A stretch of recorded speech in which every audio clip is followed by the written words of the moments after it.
Hi, my name is Burnham and I'm here in the south of France today for Motor Boat Yachting aboard a Glastron 259. Now Glastron was taken over about 4 years ago by the Burnham group, but they're still built in America, and this is the largest boat in the range. And it's very much a compact cruiser. It's 8'5" beam, so that it complies with American towing regulations, and that means they're trying to pack a lot into an 8.5-foot wide boat that's 25 foot long.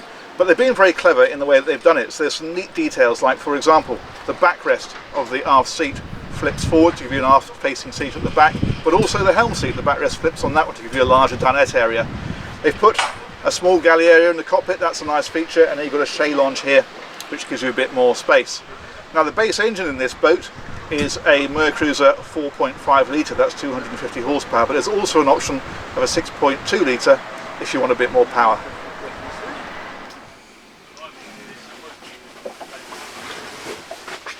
Now the layout in here is exactly what you'd expect with a boat of this size and type. So you've got a dinette up at the front here that converts to a double berth, and then you've got another double berth that runs back underneath the cockpit. And that shay lounge up in the cockpit, well, that gives you a little bit more headroom at the head end of the bed.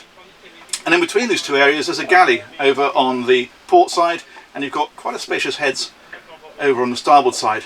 The only demerit really in here is there's not a lot of storage. There's a couple of cave lockers at the back of the double berth, and there's a small area just inside the steps here, but other than that, not a great deal of space to put stuff. But what it does have is very good headroom. You've actually got over 6 feet of headroom at the bottom of the stairs as you come in.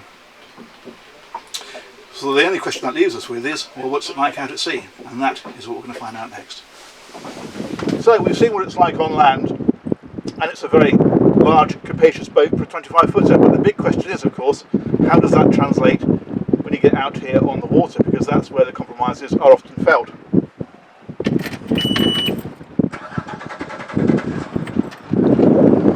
So let's find out.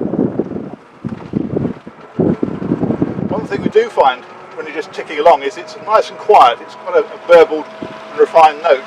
And actually, having driven this boat earlier, the performance up onto the plane is surprisingly strong. We give it a burst of throttle.